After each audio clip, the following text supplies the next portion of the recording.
تو اللہ نے جبریل بھیجا، اتنا روئے کہ جبریل آنسو پوچھنے کے لیے آیا، یا رسول اللہ آپ کیوں رو رہے ہیں؟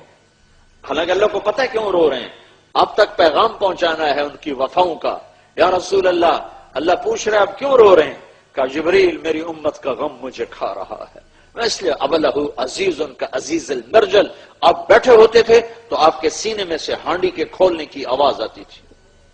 جیسے ہانڈی کھولتی ایسے آواز آتی تھی درد اور غم کی وجہ سے۔ تو اللہ جبریل واپس گئے، پیغام لائے، سنردیک فی امتک،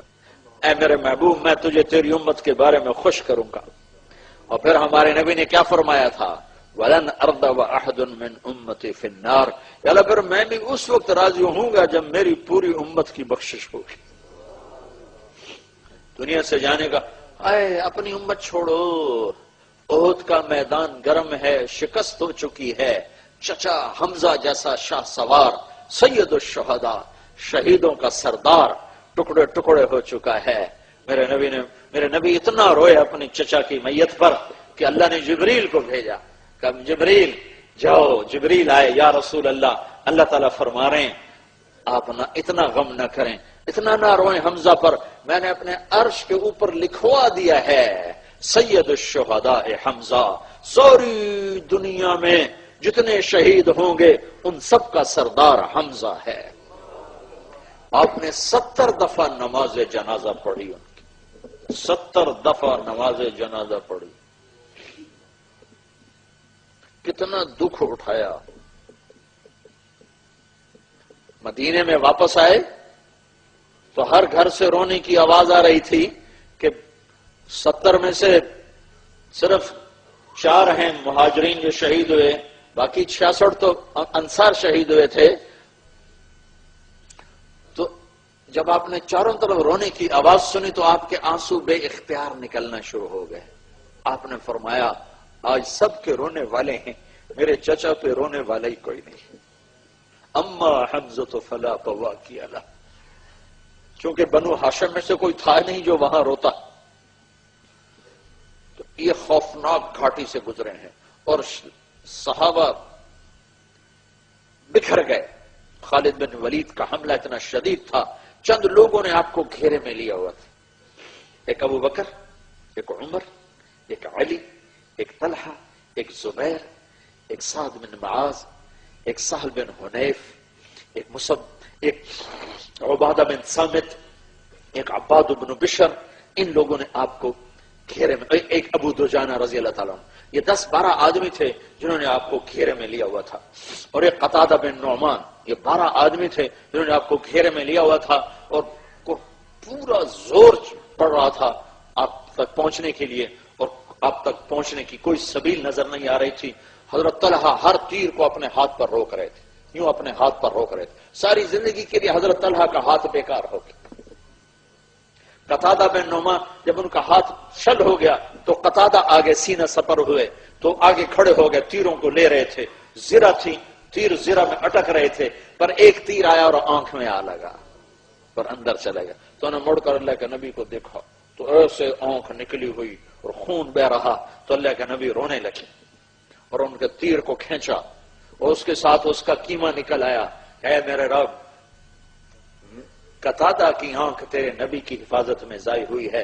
آج میں تجھ سے سوال کرتا ہوں اس آنکھ کو پہلے سے زیادہ حسین بنا دے، اور وہ کیمے کو اٹھا کر ان کی آنکھ میں رکھا اور اوپر ایسے ہاتھ پھیرا، آنکھ کھولی تو پہلے سے زیادہ حسین ہو چکی تھی۔ تو قریب کوئی آنے نہیں پا رہا، تو آئے ہے تو عتبہ بن ابی وقاص، یا ادھر سعد بن ابی وقاص کھڑے ہوئے حفاظت رسول کے لیے، ادھر عتبہ بن ابی وقاص کھڑا ہوا قتل کرنے کے لیے، تو اس کا بخت نے ایک پتھر اٹھایا اور آنکھ بچا کے جو پھینکا ہے زور سے، تو صحابہ روکتے روکتے ان کے اندر سے نکل گیا اور سیدھا جا کر اللہ کے نبی کے منہ پہ پڑا ایسے، اور آپ سیدھا ایسے پیچھے گئے، ایسے پیچھے ایک کھڈا تھا اس کے کنارے پر آپ کی گردن لگی اور آپ بے ہوش ہو گئے، تو صحابہ سمجھے آپ شہید ہو گئے، تو ان کی چیخیں نکل گئی اور آپ ایسے بے سود پڑے، خون و خون۔ اللہ کو پانے کے لیے حبیب اللہ نے یہ کچھ دیکھا، سود کھانے والا بھی کہتا ہے اللہ بڑا غفور الرحیم ہے، آپ ہی معاف کرے گا۔ زنا کرنے والا کہتا ہے اللہ بڑا غفور الرحیم ہے، اللہ آپ ہی معاف کرے گا۔ شراب پینے والا کہتا ہے اللہ بڑا غفور الرحیم ہے، اللہ آپ ہی معاف کرے گا۔ اس سے زیادہ قرآن کا مذاق اور کب اڑایا جائے گا؟ آپ کو ہوش آیا تو صحابہ نے رو کر عرض کی، یہ 10-12 سال، یا رسول اللہ ان کے لیے بد دعا فرمائیں، ان کے لیے بد دعا فرمائیں۔ تو آپ نے فرمایا، آپ نے ہاتھ اٹھائے تو صحابہ سمجھے اب ہو گئی تباہی قریش کی۔ آپ نے کہا ہائے ہائے اللہم اغفر لقومی فانہم لا یعلمون، یا اللہ میری قوم کو معاف کر دے، انہیں معاف کر دے، جنہوں نے مجھے پتھر مارے انہیں معاف کر دے، یہ مجھے جانتے نہیں ہیں۔ ایسی وفا ڈھونڈو، ایسی وفا کہیں سے لاؤ، کوئی ایسا وفادار ہے تو لاؤ، نہیں تو غلامی مصطفیٰ پہ آؤ۔ کی محمد سے وفا تو نے تو ہم تیرے ہیں، یہ جہاں چیز ہے کیا لوح و قلم تیرے ہیں۔ یہ تبلیغ کی جو محنت ہے، یہ اس کلمے کو سیکھنے کی محنت ہے کہ ہم اللہ اس کے رسول کی مبارک زندگی کو اپنی زندگی بنائیں، اس کو سیکھو، اس کے لیے نکلو۔ اور یہ ختم نبوت کی محنت ہے کہ ہمارے نبی کے بعد کوئی نبی آنے والا نہیں ہے، تو آپ کا پیغام اور تک پہنچانا ہمارے ذمہ ہے۔ ہم لوگوں کے پیچھے پھریں گے جیسے لوگ سودا بیچنے کے لیے بازار میں آتے ہیں، ہائے ہائے ہر چیز کی آواز لگ رہی ہے،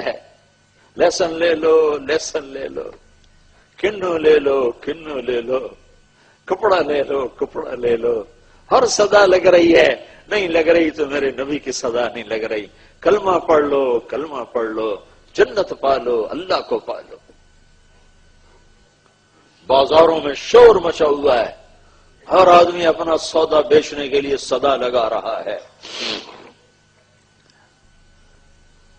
تو بھائیو ہمارے ذمہ ہے کلمہ کی وجہ سے کہ ہم اللہ اس کے رسول کی غلامی میں ڈھل جائیں ڈھل جائیں ڈھل جائیں، اور ہمارے ذمہ ہے اس پاکیزہ زندگی کو لے کر لوگوں تک پہنچیں اور انہیں پہنچا کر انہیں بتائیں، یہ ہمارے ذمہ ہے۔ صدیوں کے بعد یہ تبلیغ کا کام امت کو ملا ہے، صدیوں کے بعد ایک ایسی محنت ملی ہے جو فرقہ واریت سے پاک ہے، جو تعصب سے پاک ہے، جو نفرت سے پاک ہے، جس میں سوائے مثبت بات کا اور کوئی بات پیش نہیں کی جا رہی ہے، اور زندگیوں کو بدلنے کا اس سے خوبصورت اور کوئی کام دھرتی میں نہیں ہو رہا۔ تو جہاں مرضی رہو غلام مصطفیٰ بن کے رہو، اپنی پہچان کے ساتھ رہو۔ مرنے سے پہلے پاسپورٹ بنواؤ محمدی، پاسپورٹ پہ ہی ویزا لگتا ہے نا، پاسپورٹ نہ ہو تو ویزا کہاں سے لگے گا؟ محمدی پاسپورٹ بنوا لو تاکہ اس کے اوپر جنت کا ویزا لگ سکے۔ یہ میں ایسے نہیں کہہ رہا ہوں، مجھے ایک حدیث یاد آ گئی بڑے زمانے کے بعد، پل صراط پر گزرتے ہوئے ہر آدمی کو وہ پاسپورٹ دیا جائے گا، جواز، عربی میں جواز کہتے ہیں پاسپورٹ۔ تو پل صراط پر پہنچے گا تو پاسپورٹ اس کو دیا جائے گا، یہ آپ کا پاسپورٹ ہے، یہ جنت کا ویزا ہے، جاؤ۔ یہ پاسپورٹ اسے ملے گا جس کے وجود میں محمدی زندگی موجود ہوگی۔ چونکہ پل صراط کفار کے لیے نہیں ہے، صرف مسلمانوں کے لیے، کافر تو سیدھے جہنم کے دروازوں سے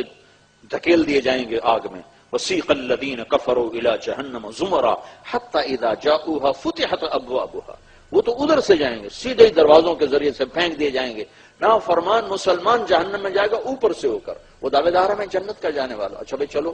جب وہ چلے گا تو وہ نصیبوں والے بھی ہوں گے ان چلنے والوں میں کہ جب وہ پل صراط پر آئیں گے تو نیچے سے جہنم کہے گی بابا جلدی کرو تیرے نور نے مجھے ٹھنڈا کر دیا ہے، بابا جلدی گزرو جلدی گزرو، جز فقد اطفا نورک لہبی، بابا جلدی گزر تیرے نور نے مجھے ٹھنڈا کر دیا۔ کچھ ایسے بھی ہوں گے جو پاسپورٹ نہیں مل سکے گا، ویزا نہیں لگے گا، دھڑم نیچے دھڑم نیچے دھڑم نیچے۔ تو تبلیغ کا کام پاسپورٹ بنوانے کی محنت ہے، تبلیغ کا کام جنت کا ویزا لینے کی محنت ہے، تبلیغ کا کام اوروں کو جنت تک پہنچانے کی محنت ہے۔ تو میرے بھائیوں بہت بڑا مجمع ہے آپ کا، اکثر ماشاءاللہ نوجوان نظر آ رہے ہیں، میں آپ سے